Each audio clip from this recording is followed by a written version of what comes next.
Et je crois que le moment que vit notre pays, que nous avons traversé ensemble ces derniers mois, le caractère parfois tragique de notre histoire, et vous l'avez rappelé, exige aussi que je puisse ici vous dire quelques mots, quelques convictions au fond, de la manière dont nous, ensemble, maire de France et président de la République, nous pouvons rassembler les Français. Comment nous pouvons ensemble faire en sorte d'être à la hauteur de ce moment. Car en effet, ce qui importe, et je ne considère pas pour ma part que ce que notre pays a vécu il y a maintenant un an pendant des mois et des mois soit totalement derrière nous. Cela vient de loin et cela durera. Cela exige beaucoup de force d'âme, de volonté, une volonté de transformer notre pays, d'agir, mais aussi tout en agissant d'unir et de rassembler, pour ne pas laisser de côté une partie de nos territoires, de notre peuple, et pour continuer à donner du sens à chacun. C'est bien cela dont je suis venu vous parler cet après-midi, avant tout. Trop de fractures. C'est le principal constat qui a émergé du grand débat national. Fractures territoriales, fractures numériques, sociales, identitaires, culturelles aussi. Trop de fractures. Comme si la France n'était plus une. Et à chaque fois qu'un républicain, comme vous l'êtes, comme je le suis, entend ainsi désigner la situation de notre pays, c'est toujours un déchirement. Précisément parce que la République est et ne saurait être qu'une. Parce que la République est et ne saurait être qu'indivisible. Cela ne veut pas dire qu'elle est la même partout, et vous êtes d'ailleurs les porteurs de cette diversité. Mais cette diversité ne doit pas diviser et justifier précisément que bloc à bloc, on finisse par penser le territoire ou la société comme séparés. Jamais je ne me résoudrai à ce que la France, la nation, se réduise à un archipel. Et donc notre rôle à nous, à vous qui êtes en charge de la commune, donc du commun, c'est de tout mettre en œuvre pour résorber ces fractures, c'est de faire bloc pour unir, pour rassembler les Français par notre action.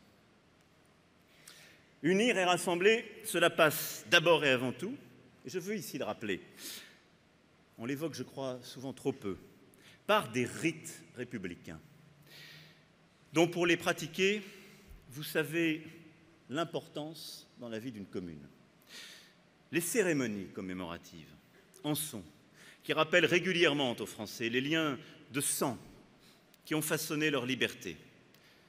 Et je veux ici vous remercier toutes et tous pour votre implication lors de l'organisation du centenaire de la Première Guerre mondiale, comme dans les différents anniversaires et commémorations des débarquements de Normandie ou de Provence et de toutes ces célébrations, encore ces jours derniers.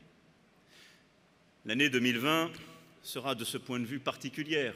Nous célébrerons, entre autres, tout à la fois les 80 ans de l'appel du 18 juin, les 120 ans de la naissance du général de Gaulle, les 150 ans de la Troisième République, quelques autres anniversaires importants. Vous serez une fois encore au rendez-vous. Mais ces rendez-vous ne sont pas des habitudes.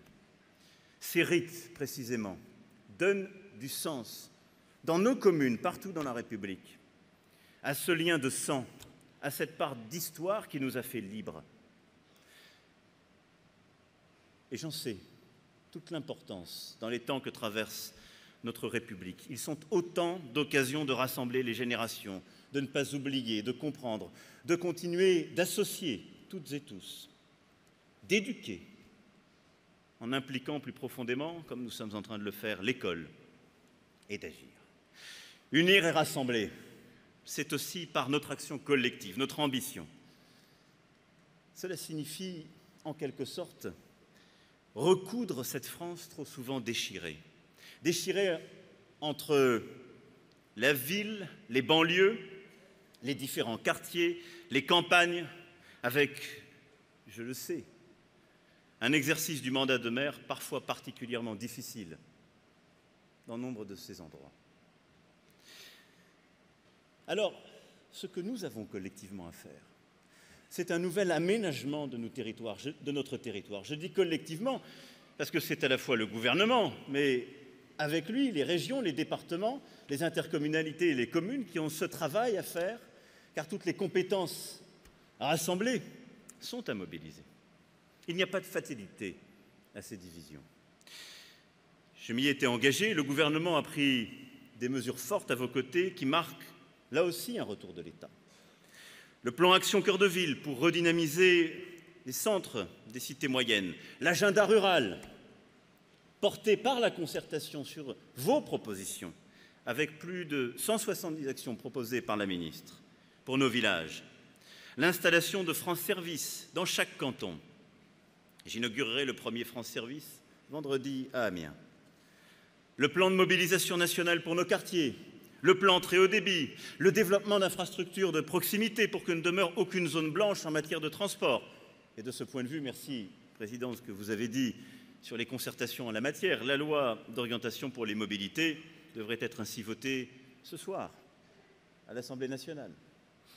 La création, sur la base d'une idée soumise par l'AMF, d'une agence nationale de la cohésion des territoires, mettant à disposition des collectivités de nouveaux moyens d'ingénierie pour accompagner les projets, pour aider aux investissements plus faciles, car ce qui bloque souvent, c'est le manque de moyens, on le sait bien, la difficulté de porter tel ou tel projet, d'avoir les compétences, les bonnes personnes.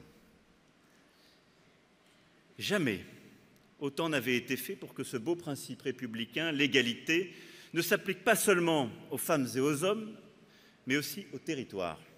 Pour que la République porte une même attention à notre capitale qu'aux villages de quelques âmes, aux grandes villes qu'aux cités moyennes. Nous arrivons tard, je le sais. Et je vous écoutais tout à l'heure et j'entends pleinement vos arguments. Attaquer des projets de regroupement forcé, de précipitation, de baisse drastique de dotation sur tel ou tel projet. Mais je voudrais ici, de là où je suis, défendre le Premier ministre et son gouvernement. Parce que je n'ai pas le sentiment que tout ce que vous avez décrit depuis tout à l'heure soit des mesures qui aient été portées par ce gouvernement ou votées par cette majorité. Et j'ai peur que, comme ça peut vous arriver souvent d'ailleurs dans votre action, il n'ait eu à subir depuis 2 ans et demi les conséquences de beaucoup de réformes qui venaient parfois de loin, alors même que son action essayait de mener le contraire. Je ne vous demande pas la patience, vos concitoyens ne vous la donnent pas. Mais je nous demande collectivement le discernement, qui est de ne pas reprocher aux uns les causes qui viennent d'ailleurs, et de savoir reconnaître de manière un peu juste ce qui est fait.